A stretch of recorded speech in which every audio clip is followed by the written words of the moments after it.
Setiap hari, kita melintasi jalan, trotoar, dan area parkir tanpa pernah berpikir dari mana material penyusunnya berasal.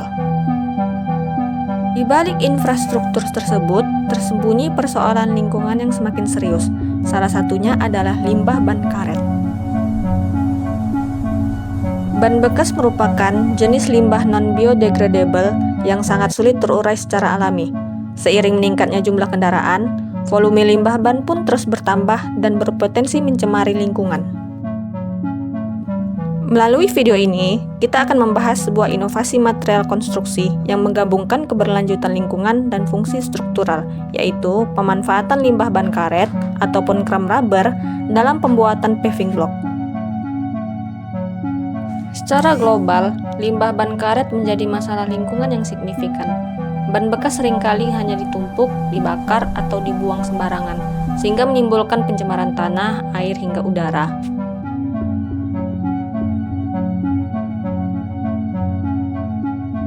Di sisi lain, sektor konstruksi terus membutuhkan material bangunan dalam jumlah besar.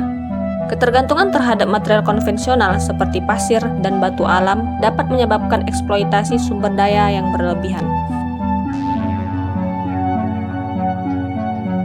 Oleh karena itu, dibutuhkan terobosan yang mampu menggabungkan pengelolaan limbah dengan pengembangan material konstruksi.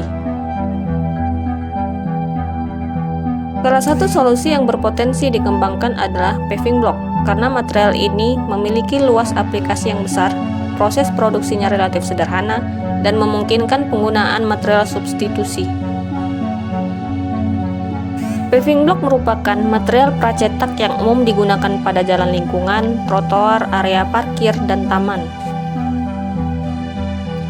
Keunggulan paving block antara lain memiliki kemampuan resapan air yang baik, mudah dalam pemasangan dan perawatan, serta tersedia dalam berbagai bentuk dan desain. Karakteristik ini menjadikan paving block sebagai material yang sangat potensial untuk dikembangkan menjadi produk yang lebih ramah lingkungan.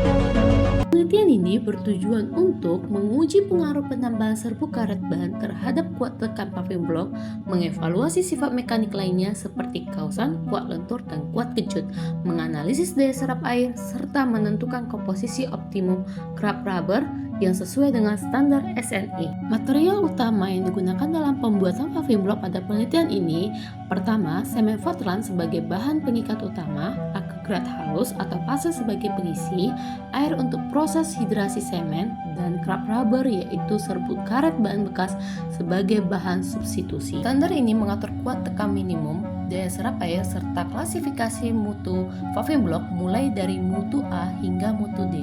Mutu A digunakan untuk area lalu lintas berat, sedangkan mutu B untuk lalu lintas sedang, mutu C untuk lalu lintas ringan, dan mutu D untuk area non-struktural. Mix design adalah proses penting untuk menentukan proporsi material yang optimal. Pada paving block konvensional, perbandingan semen dan pasir umumnya berada pada rasio 1:3 hingga 1:6. Dalam penelitian ini, kram rubber digunakan sebagai substitusi sebagian agregat dengan variasi persentase 5, 10, 15, hingga 25%. Substitusi dilakukan dengan metode by volume karena densitas kram rubber jauh lebih rendah dibanding agregat pasir. Proses pencampuran dilakukan secara homogen, pemadatan menggunakan getaran atau tekanan, dan curing dilakukan selama 14 hingga 28 hari. Curing merupakan tahap penting untuk mencapai kuat tekan optimal. Perawatan yang baik dapat meningkatkan durabilitas, mencegah keretakan dini, dan memastikan proses hidrasi semen berjalan sempurna. Dalam penelitian ini, evaluasi performa material dilakukan pada umur 14 dan 28 hari. Paving block kemudian diuji berdasarkan beberapa parameter mekanik. Uji kuat tekan dilakukan untuk mengetahui kemampuan material menahan beban tekan.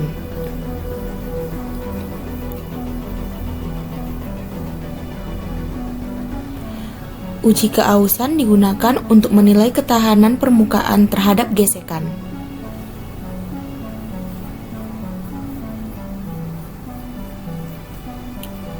Uji kuat lentur dan kuat kejut dilakukan untuk mengevaluasi fleksibilitas dan kemampuan menyerap energi bebenturan. Selain itu, uji penyerapan air dilakukan untuk mengetahui tingkat porositas dan durabilitas material. Hasil pengujian menunjukkan bahwa peningkatan persentase kram rubber cenderung menurunkan kuat tekan paving block. Penurunan ini disebabkan oleh sifat elastis karet dan ikatan pasta semen yang lebih lemah. Namun, pada kadar 10 hingga 15%, kuat tekan paving block masih memenuhi standar SNI, yaitu di atas 20 MPa. Selain itu, terjadi peningkatan signifikan pada ketahanan impak dan penurunan tingkat keausan yang menandakan peningkatan durabilitas material. Paving block berbasis limbah karet ban memiliki potensi aplikasi yang sangat luas dalam sektor konstruksi. Material ini dapat digunakan pada area parkir, trotoar, jalan lingkungan, halaman perumahan, hingga kawasan komersial, terutama pada area yang menerima beban lalu lintas ringan hingga sedang. Karakteristik paving block dengan penambahan kram rubber yang lebih fleksibel dan tahan terhadap benturan menjadikannya lebih sesuai untuk area publik yang sering menerima beban dinamis, seperti pergerakan kendaraan, pejalan kaki, serta aktivitas berulang. Dari sisi lingkungan, pemanfaatan limbah karet ban dalam produksi paving block memberikan kontribusi nyata dalam mengurangi akumulasi limbah non-biodegradable yang sulit terurai secara alami. Selain itu, inovasi ini juga berpotensi menurunkan emisi karbon karena mengurangi kebutuhan material alam baru dan meminimalkan proses pembuangan limbah ban. Sementara itu, dari sisi ekonomi, penggunaan material daur ulang seperti kram rubber dapat menekan biaya bahan baku, meningkatkan efisiensi produksi, serta memberikan nilai tambah pada produk konstruksi. Hal ini membuka peluang pengembangan paving block ramah lingkungan yang kompetitif di pasar dan mendukung konsep pembangunan berkelanjutan.